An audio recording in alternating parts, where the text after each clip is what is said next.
So అల్టిమేట్గా ఏంటంటే ఇవి ఎక్కడే తీసుకెళ్తున్నాయో దేశాన్ని నాకైతే అర్థం కావట్లే.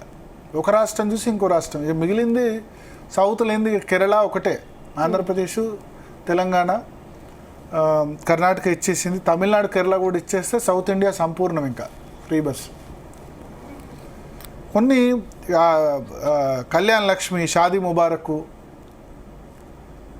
₹1,00,000 ఇస్తారట పెళ్లి చేసుకుంటే. ఇంకో స్కీమ్లో దళిత బంధువులు 10 లక్షలు ఒకటే ఇస్తాయి. 10 లక్షలు ఎంతమందికి ఇవ్వగలరు?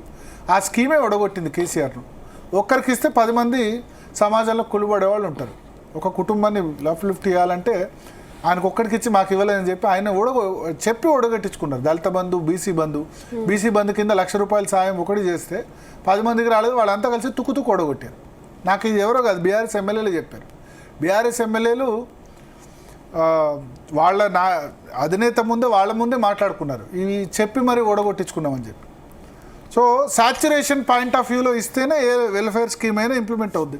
సో అందుకని ఫ్రీ బస్సింగ్ 50% ఉమెన్కి ఇచ్చేస్తే నీకు నాకు ఎవరికి తేడా లేదు, మహిళలందరికీ ఇచ్చేస్తే ఉంటుందన్న ఉద్దేశం. దాంతో మళ్ళీ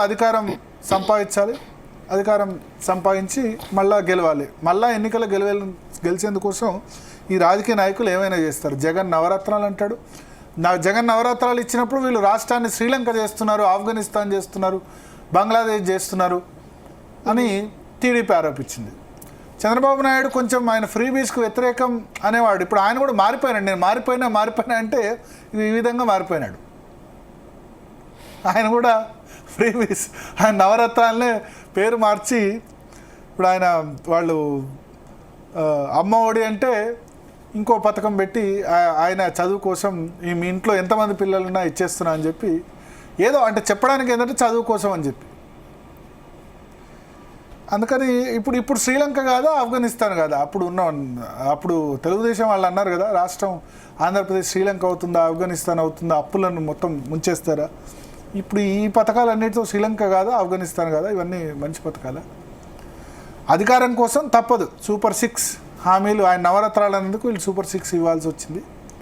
మంచి క్వాలిటీ ఎడ్యుకేషన్ ఇవ్వండి. మంచి హాస్పిటల్ మాత్రం ఎవడు ఫ్రీ ఇవ్వడు. ఉన్న సర్కార్ హాస్పిటల్ మాత్రం డెవలప్ చేయడు. ఒక్కసారి మంచంలో పడ్డారంటే ఇవన్నీ ఎంత బస్ ఛార్జీ మా అంటే నెలకు ఒక మహిళ 500, 1000 రూపాయలు, 2000 మ్యాక్సిమం ₹2,000 బెనిఫిట్ పొందగలుగుతుంది. ఒక్కసారి హాస్పిటల్ పడ్డారంటే 5 లక్షలు కథం.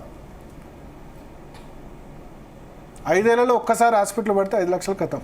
ముందు అంత పెద్దదాన్ని చేయండి. ఆరోగ్యశ్రీ స్కీమ్ ఎవరు తప్పనిలేదే.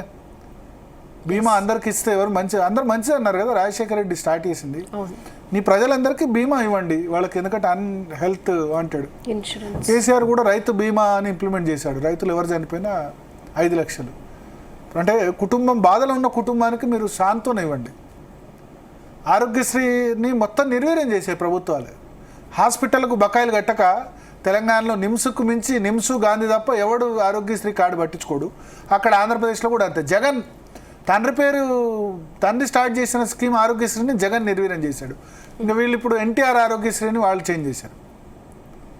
సో ఫ్రీ బీస్ వ్యతిరేకంగా ఖచ్చితంగా చాలా పెద్ద ఉద్యమం రావాల్సిందే. ఎవరికి నచ్చినా నచ్చకున్నా ఏమనంటే కార్పొరేట్లకు రుణమాఫీ చేస్తారు, విజయరా. కార్పొరేట్లకి లోన్ వేవర్ కాదు అది చేసింది. కార్పొరేట్లకు చేసింది రుణమాఫీ కాదు, లోన్ రీషెడ్యూల్. ఇప్పుడు ప్రభుత్వ రంగ బ్యాంకులన్నీ కూడా మళ్ళీ మీకు ఎస్బీఐ అయినా ఇవైనా చాలా లాభాల బాట పెట్టాయి. అప్పుడు చెప్పిన విజయ్ మాల్యా, లలిత్ మోడీ, మళ్ళీ బ్యాంకులన్నీ కూడా మీకు ఎస్ బ్యాంకు ఇవన్నిటి కూడా స్వాధీనం చేసుకొని మళ్ళీ లాభాల బాట పెట్టాయి. ఇప్పుడు బ్యాంకింగ్ స్టాక్స్ చాలా ఆ విధంగా అవుతున్న పరిస్థితి. సో ఒకటి ఈ ఎవరైతే ఉంటారో ఒక పరిశ్రమలు స్థాపించాలనుకునే వాళ్ళు, బిజినెస్ వాళ్ళు పరిశ్రమలు పెట్టే సందర్భంలో కొన్నిసార్లు లాసెస్ వస్తాయి, పెద్ద పెద్ద లాసెస్ వస్తాయి. కానీ ఆ పరిశ్రమలు ఏంటంటే ఎంప్లాయ్మెంట్ క్రియేట్ చేస్తాయి, చాలామందికి ఉద్యోగ అవకాశాలు కల్పించగలుగుతాయి. ఓన్లీ అగ్రికల్చర్ ఉంటే కాదు కదా, టూరిజము. ఇవాళ ఐటీ సెక్టార్లో ఏంది పరిస్థితి ఏంది? హైదరాబాద్ పరిస్థితి అయినా, బెంగళూరు పరిస్థితి అయినా. ఒక్కసారి మనకు ఐటీ కొంచెం టీసీఎస్ ఒక 12,000 మందిని తీసేస్తుందంటే, లక్షల మంది ఎంప్లాయీస్లో ఒక 12,000 మందిని తీసేస్తుందంటే, 2% వర్క్ ఫోర్స్ని తీసేస్తుందంటే అంత గడగడలాడుతుంది. సో అందుకని ఎంప్లాయ్మెంటు, ఈ ఇండస్ట్రీసు ఇవన్నీ దృష్టి కూడా ఆలోచించాలి. చూద్దాం, మరొకసారి డిస్కస్ చేద్దాం. అందరూ ముందుకు రావాలి ఈ ఫ్రీబీస్కి సంబంధించి. ముఖ్యంగా ప్రభుత్వ ఉద్యోగులు, అప్పర్ మిడిల్ క్లాస్ వాళ్ళు ఆలోచించాలి ఇది ఎంతవరకు ప్రయోజనం. వీటితో మంచి రోడ్లు కట్టండి, మంచి హెల్త్ స్కీమ్స్ ఇవ్వండి, మంచి ఎడ్యుకేషన్ ఇవ్వండి. అవన్నీ ఇవ్వకుండా ప్రభుత్వ విద్యా వ్యవస్థను పూర్తిగా 2 రాష్ట్రాల్లో నిర్వీర్యం చేస్తూ ఇవన్నీ స్కీమ్స్కి ఖర్చు పెడుతూ మళ్ళా దీనివల్ల ఆర్టీసీ ఉద్యోగులకు పాపం జీతాలు రావు. నా బాధ అంతా బస్ కండక్టర్లు, డ్రైవర్లు, ఆర్టీసీలో ఉన్న ఎంప్లాయీస్ మీద ఉంది. తెలంగాణలో ఖతం చేశారు వాళ్ళని, ఆర్టీసీ ఎంప్లాయీస్ని. ఆంధ్రప్రదేశ్లో కూడా